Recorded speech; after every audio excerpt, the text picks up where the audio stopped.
Good evening. This is Prime Time News on AYV Radio and Television 101.7 FM. I am Samuel Ibrahim Koroma. Let's begin with the headlines for tonight.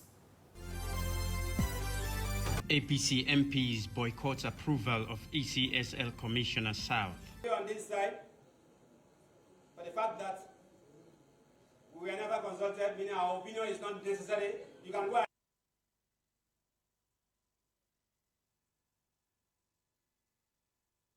For that technical glitch, but first in our news, the Vice President of Sierra Leone, Dr. Mohamed Julde Jallow, has thanked the Vice Governor of Shanxi Province in the Republic of China for the launch of an educational support project that will enhance and provide teaching and learning facilities for 100 teachers and 1,000 students with an estimated budget of about 100,000 United States dollars.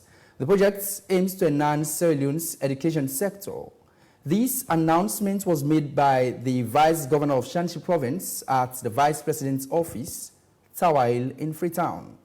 Salifu Cherno Kamal reports. The Vice Governor of Jiangxi Province in China is visiting Sierra Leone to strengthen the relationship between Jiangxi Province and Freetown, which began in 2010 and led to the establishment of the Confucius Institute at Frabi College, University of Sierra Leone, to promote Chinese language and cultural exchanges. Discussions covered trade, education, and agriculture. Vice President Dr. Mohamed Julde Jallow highlighted the role of universities in driving technology, industrialization, and sustainable development, stressing the importance of exchange programs between Chinese and Sierra Leonean universities. I'm also very happy with the relationship that exists between the Frabi College University of Jala with the universities in Shanxi Province. And I believe these relationships are going to help both Frabi College and Jala University very greatly. So I want to thank him personally for the equipment, the teaching, learning equipment, the $100,000 learning equipment. I want to thank him personally for that gift.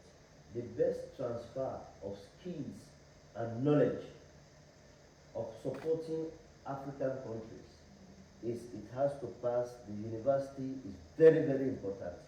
Where they can learn skills, where people can get knowledge, where people can get training. That is the future of the development of not only Sierra Leone but African countries. The team is also here to promote projects and programs of Jiangxi Province in Sierra Leone. Led by China's ambassador to Sierra Leone, they visited the University of Sierra Leone, Freetown City Council Administration, and the Higher Education Ministry, where they learned about the constraints of educational institutions in the country. We found that many universities or some preschools, primary schools, many of these campuses still face the problem of lacking teaching facilities. So in order to support the development of education sector in Sierra Leone, we'd like to launch a project called educational support project for 100 students, 100 teachers and 1,000 students. And this project will be jointly worked by the government and our Jiangxi enterprises and the government of this side. So we hope this could be a support for you. And the items for this project mainly include very necessary teaching facilities. And the budget for this project is estimated to be 100,000 US dollars. These initiatives aim to support President Bio's 5 game changers, further deepen the China-Sierra Leone relationship, and are part of the China-Africa solidarity. Salifu Cherno Kamara, AYV News.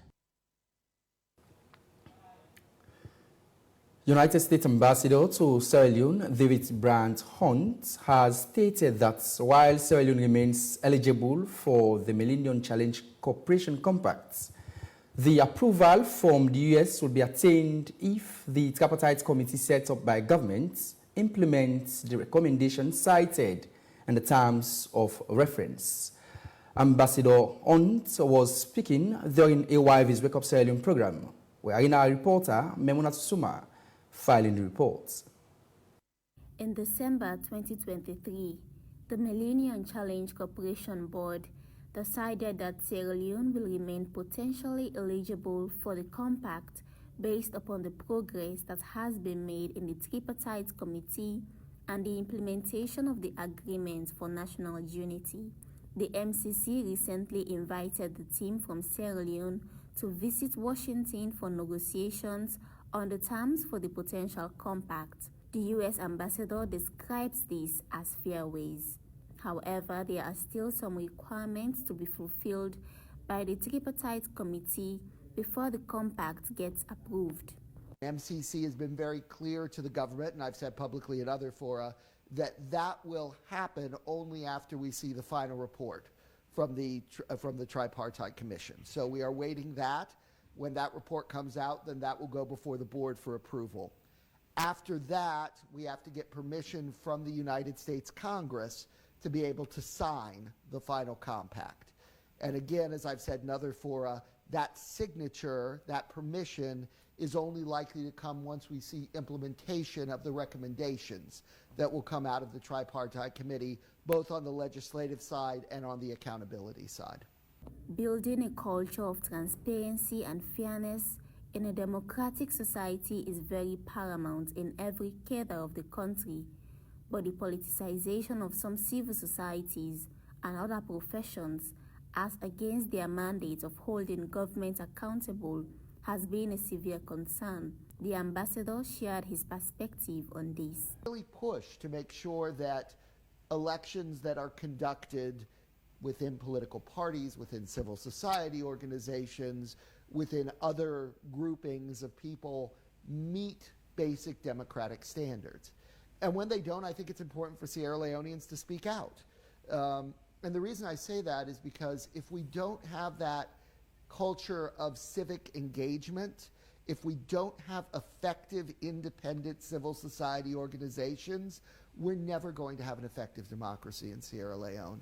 Political party grievances and playing the blame game card, especially between the two main political parties, has contributed more to retrogression than progress in the country. Ambassador Hunt emphasized on the need to break this cycle. Moving the parties to more of a focus on policy rather than on personality or on ethnicity. I think getting away from this victimization culture, you did this to me, therefore I'm going to do this to you, or I'm going to talk about grievances that happened 1, 2, 10, 20 years ago. That focus on past wrongs, I think, really has gotten to a point where it's creating an us versus them scenario, just in every segment of life, where one is defined as you either belong to this party or you belong to that party. If you belong to the party I don't belong to, therefore all of your ideas are bad and everything you do is evil. If you belong to the party that I do, then everything you do is perfectly fine, no matter what the justification. We've got to break that cycle if we really want to see Sierra Leone progress. Upholding the tenets of democracy and the rule of law is very crucial in attaining the $4.4 million proposed by the MCC to the government of Sierra Leone, especially in times like this when the government is in dire need of sustainable energy. Now, in the midst of the current fuel crisis in the country, Aminata & Sons Sierra Leone Limited, an oil company in Sierra Leone, has informed journalists of the company's strike to dock in over 5,000 metric tons of gasoline, which is of course petrol, to address the looming fuel shortage in the country. Mohamed Toure, the chief executive officer, was speaking to journalists at one of their facilities at Freetown in Freetown, where he made this disclosure. Let's take the report. This is a critical moment, so we are stepping up to resolve a temporary problem. This is not a permanent solution, a temporary problem. right after our vessel, I understand NP is also coming with another vessel, which is a bigger one. But this wasn't our plan.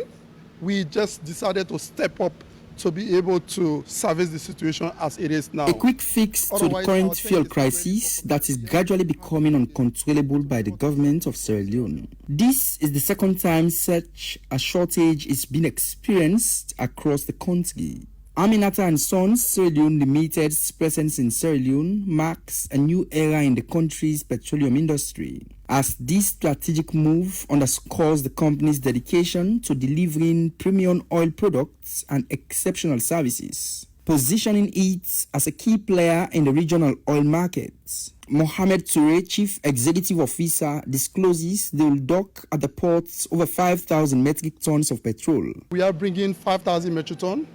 Already, out of the 5,000 metric tons, 1,000 has been sold by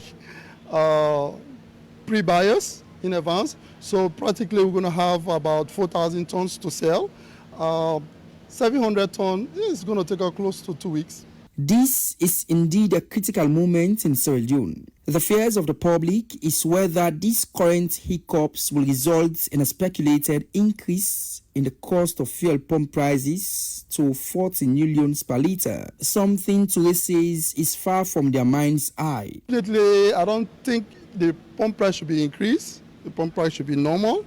Like I said, this is now for profit making.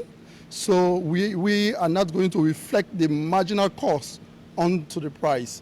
We're just going to take as the market demands. Long queues are still being experienced at major petrol stations in Sierra Leone, as the West African country continues to grapple with the high gas prices and scarcity. A recent engagement with the public makes clear their distrust in the system. For fuel business, when they get some more restraint, when they come, they stop life for let us say good fuel.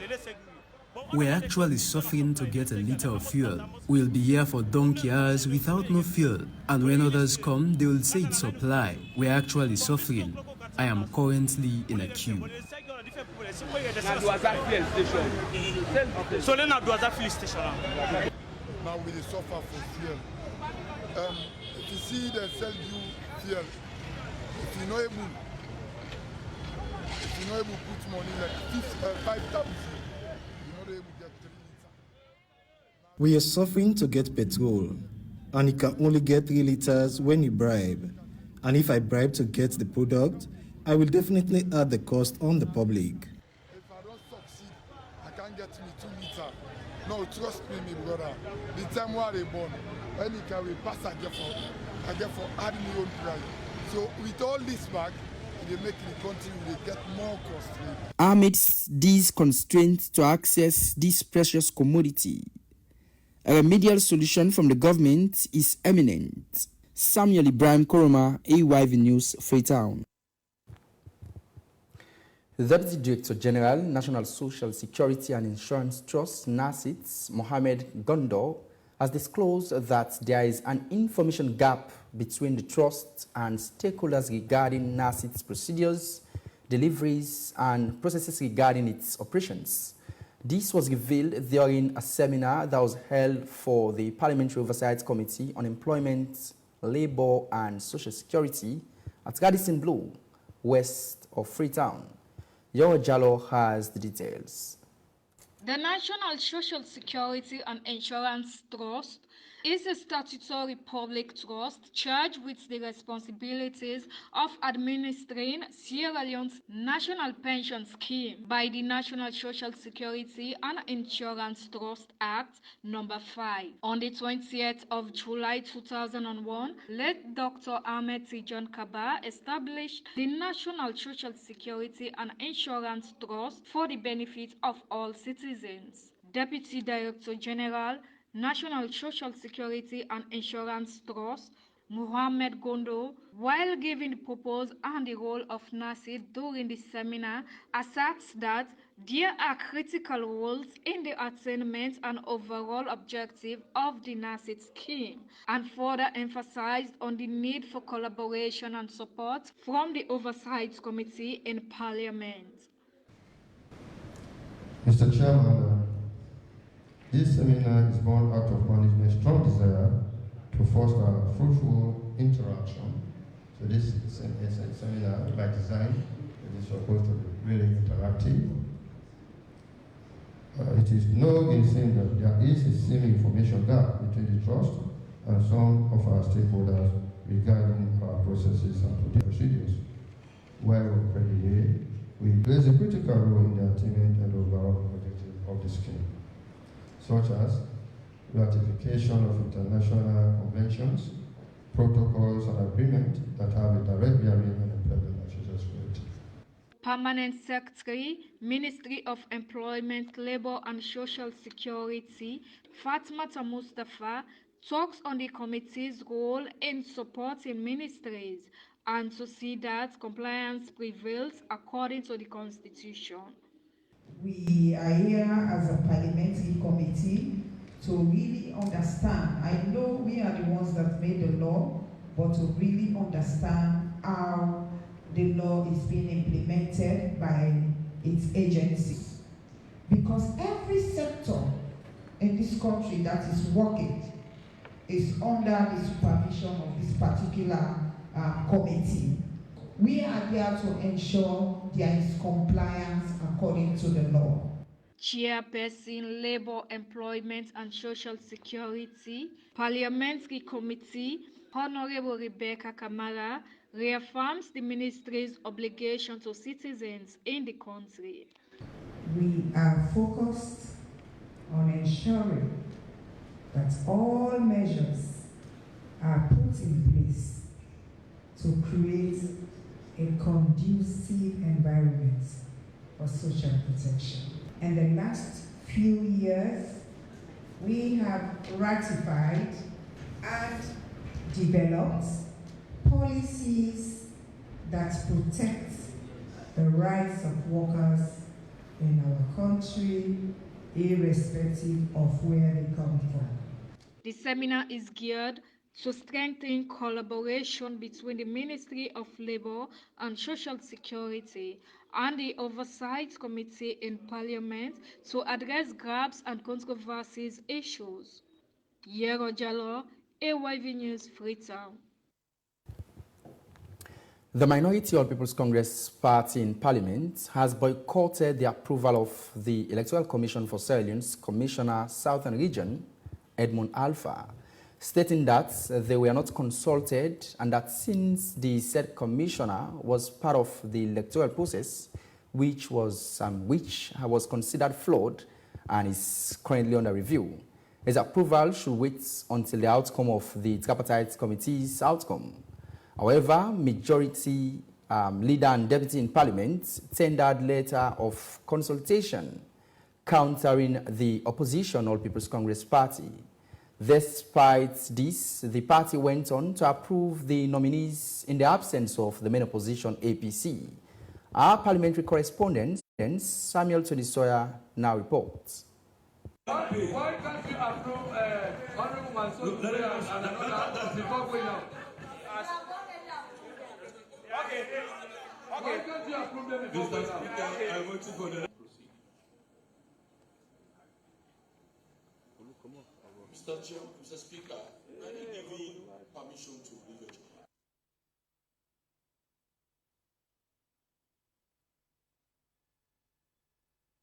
I urge all members from both sides of the aisle to speedily approve them. But on the contrary, for the third nominee, Mr.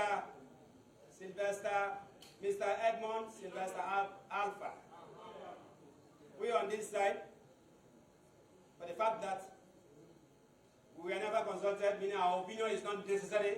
You can go ahead without us. Fine, go ahead.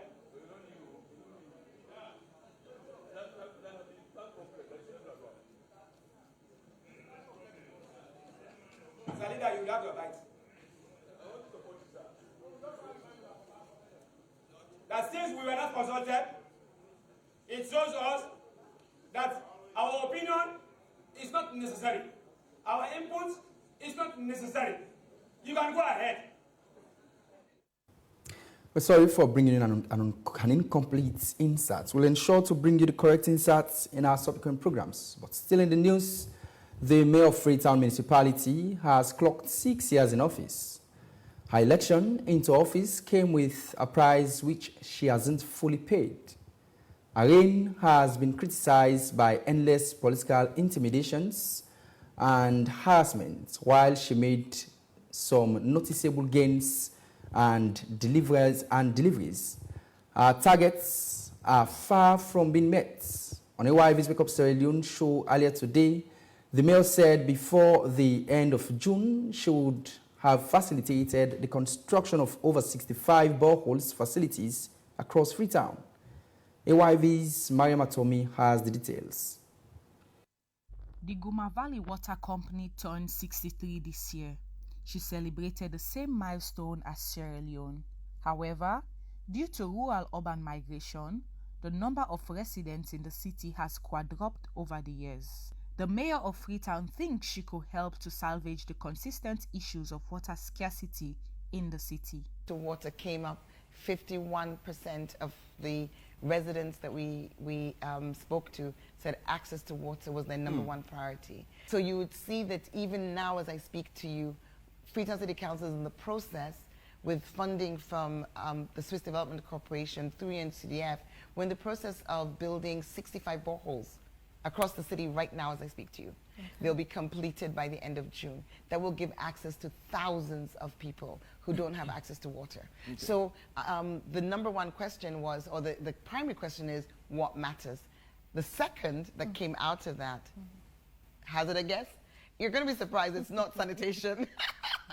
There are many communities that have no drainage, and we will be working not only in collaboration with SLRA, but in collaboration with communities to address those concerns. So the third is education and access to skills.